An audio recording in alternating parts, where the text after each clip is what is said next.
So without further ado, I'm going to get us right on. And then, of course, my heat wants to cut on right when I'm talking. It's always something when I'm recording. Come on. What you want to do? What you want to do? All right, you done? Thank you.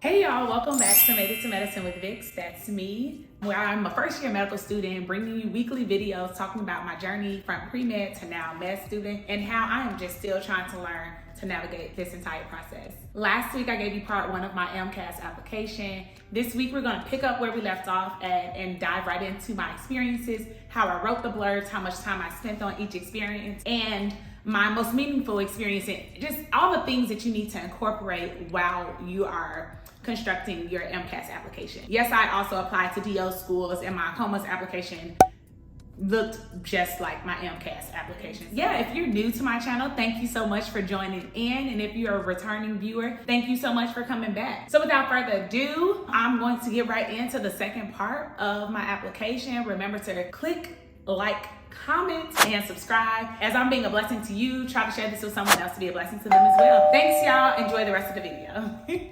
All right, so the next section of your application is you have 15 places to talk about work experience, volunteering, shadowing, anything that you really want to talk about. I can talk about my hobbies as well. So like the way I was taught to discuss things, you started off by saying, what is it that you're doing? And then like, what are you doing? What did you gain? And like, what did you learn? So basically try to tie everything back into medical school, being a physician, patient care, building a rapport. Like, why did you do this, and how is it going to help to further like build you or make you a capable physician in the future?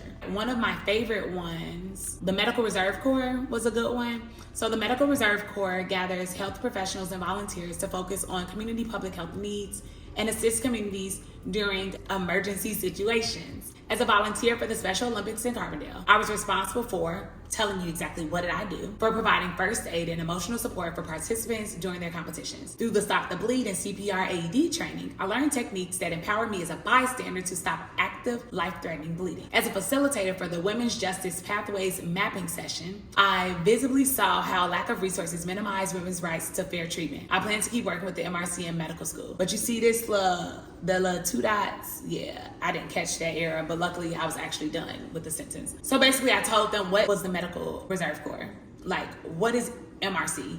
What did I do and what did I gain from being in it? And then this one was one of my most meaningful. You get 3 entries where you can do a most meaningful on. And this one was very important to me because I worked with the first Black doctor ever for me, which was so dope. And I am still in contact with her today. But I discussed like what was my role as a scribe in the first little section. And then the second one, I went into further details. So in my first full-time clinical position, I was inspired by working with an African-American female doctor in West Philadelphia. And I had to put West Philly because I come from South Side of Chicago. South Side Chicago, West Philly, very similar cultures, community, all the things. Through our communication with patients, I saw the value of transparency in relation to patient compliance. The doctor was empathetic, engaging, and kind-hearted. This enabled patients to verbalize problems they had with medication and clinical procedures. It also encouraged me to interact with them socially. Before she entered the room to build a rapport as well as put them at ease during clinic visits, patient interactions were fluid, organic, and untimed. This taught me that flexibility is essential because no patient is the same and each deserves personalized care. As a medical scribe, I had access to sensitive patient information. This came with the responsibility of accessing only necessary data, abiding by HIPAA regulations, and being meticulous while inputting information. As a team, we would work collaboratively, which was significant to ensure a proficient and organized workflow. The most valuable lessons I learned are that physicians have the ability to provide support as well as medical care to patients, and that I was part of a system where everyone's opinions played an intricate role in maintaining order and balance. So the purpose of this most meaningful was for me to go deep down. Like, why was this most meaningful to you? Like, yes, you work with a Black doctor. Okay, so what did you learn from her? You learned that you too were part of the team, which shows about the interprofessionalism of healthcare. It's not just the physicians who are calling the show. You need the assistance of your techs, your scribes, your nurses, the nurse practitioners, the pharmacists. Like, all of these people make up a healthcare team.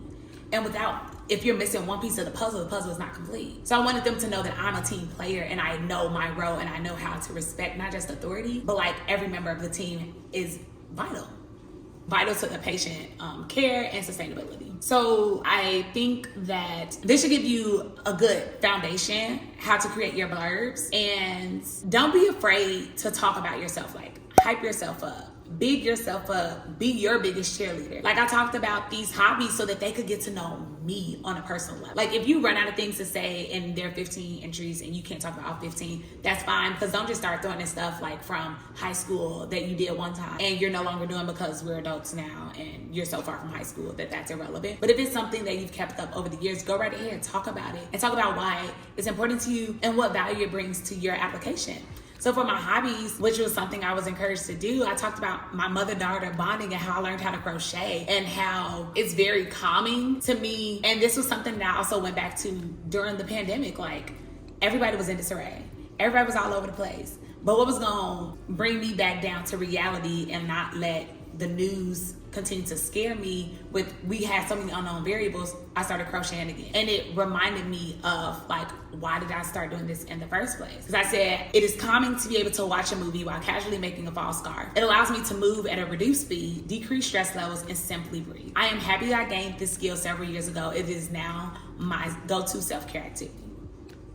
When I needed to truly care for myself, I was able to go to that. So yeah, here are the rest of my activities. And yeah, personal statement is something that you just really have to work closely with someone on and just really get into your why. I'm not going to show you my personal statement because I have like a lot of personal, clearly, information in it. But at the end of the day, I tied it in and let them know, like, although my journey to medicine has not been linear, it has shown me the power of flexibility, adaptability, and all these things that will make me a great medical student, because I am diligent, I am resilient, and I'm persistent in reaching my goals and attaining them. So I hope that this video was very helpful for you, and I will see y'all next week.